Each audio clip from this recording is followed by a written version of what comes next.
valuable golden tickets. I hope we can all keep it up. 3. Chapter 559. Bring back the dead and create life with a single thought. Chapter 559. Bring back the dead and create life with a single thought.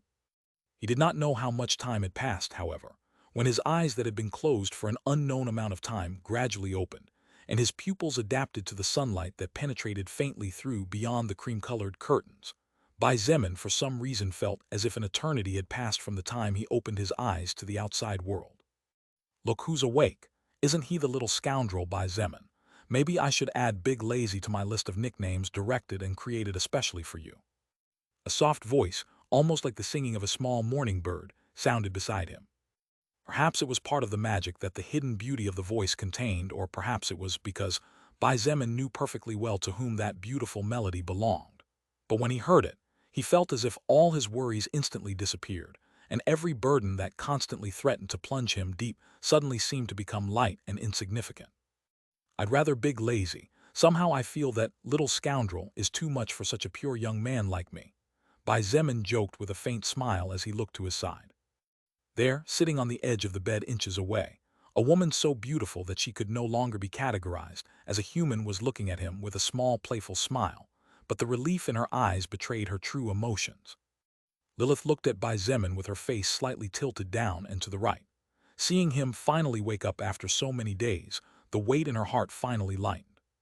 "How are you feeling? How's your soul wound?" she asked immediately. "How do you know my soul was wounded?" Bai Zemin looked at her in surprise, as he had never mentioned this to Lilith. However, he soon remembered who he was talking to and smiled bitterly. "Forget it. I guess it's normal for you to see through an insignificant first-order existence like me."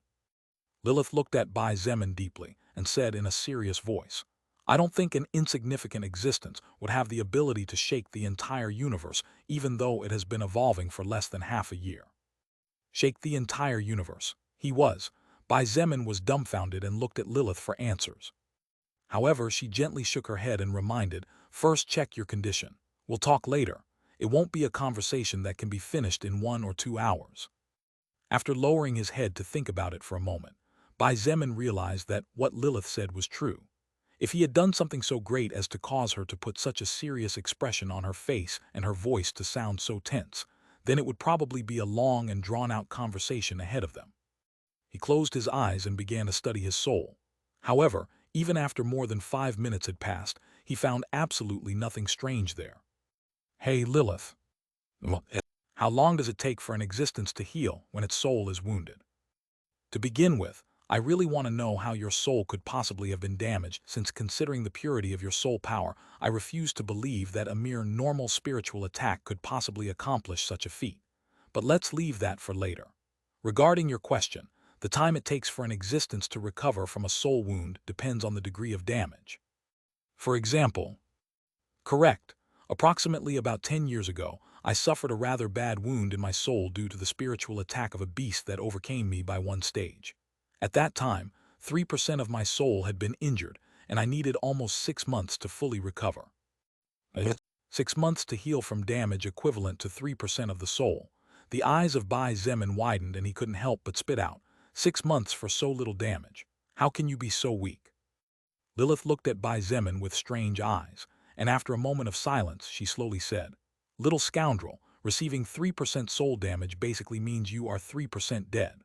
Soul damage is very different from physical damage because just as water is the essence that keeps plants alive, the soul is our essence. On many occasions, it is easier to regenerate a limb than it is to heal 1% soul damage, so the fact that I have healed 3% in around 6 months is already a pretty amazing feat." Bai Zemin was very surprised to hear Lilith's words, because if what she said was true, then what had happened to him could only be called insanity. His soul was completely healed. Lilith noticed Bai Zemin's uneasiness, and as she thought of something her expression changed slightly. After everything that had happened during the past month, she no longer dared to consider the young man in front of her as a mere anomaly. Therefore, after considering it for a second, she asked, "Just out of curiosity, but how damaged was your soul?" Bai Zemin hesitated whether to tell her the truth or not, as he didn't want to worry her now that they had reunited again after living many things apart. However, lies were the beginning of the inevitable collapse of a relationship. Hence, Bai Zemin decided on being honest. "I'm not quite sure, but I think about 5% of my soul was hurt." "What?" Lilith raised her voice and her whole body turned to face Bai Zemin face to face. She looked at him with wide eyes and said in shock, 5% of your soul? How can this be possible?" Bai Zemin might not be aware of how hard it was to damage the soul of someone, but Lilith did, and precisely because she was aware of this fact, it was hard for her to accept that an Earth existence could damage 5% of Bai Zemin's soul. However, it was precisely on this point that Lilith was wrong. No one had hurt Bai Zemin's soul except Bai Zemin himself. "It is not like that, Lilith." He shook his head and said, somewhat embarrassed, "No one hurt my soul. I self-injured it while abusing too much of a skill I recently obtained." What did you say?" Lilith felt her heart clench as she muttered in total shock. "A skill that should be part of your soul damaged your soul? That definitely doesn't make sense." Skills learned through scrolls obtained after defeating an opponent were immediately fused and converted into runes that, with the power of the supreme entity known as Soul Record, were blended with the soul of the subject in such a way that said skills and soul were basically one. Therefore, if a skill damaged the soul, then all the reasoning Lilith had learned throughout her life would collapse, and probably all the higher existences would be shocked to learn that the foundation of what they thought they knew was actually as weak as a paper base. Bai Zemin naturally understood what Lilith was thinking, since he himself had thought about it before. However, he knew the reason why his soul had been wounded. "Actually, it's not the skill's fault. As I said, I overloaded areas of my soul by molding the soul at will," he said, as if it was the most normal thing in the world. But Bai Zemin did not know that what he had just said were words that would immediately make him a lunatic in everyone's eyes, or a genius, who should be recruited or killed, immediately, by any of the major factions of higher existences. Overload, mold. Lilith's pupils twitched fiercely as a theory began to take root in her heart. "Show me this skill you are talking about," she inquired in an extremely urgent voice and extended her perfect hand. Lilith didn't even wait for Bai Zemin's reply as she took his hand while staring at him. However, Bai Zemin was so surprised by this attitude of Lilith that, for an instant, he froze, not knowing what to do, as this was the first time he had seen the ever-composed Lilith this anxious. "Bai Zemin." Lilith's voice woke him up, and he subconsciously shared his third-order regeneration skill with her.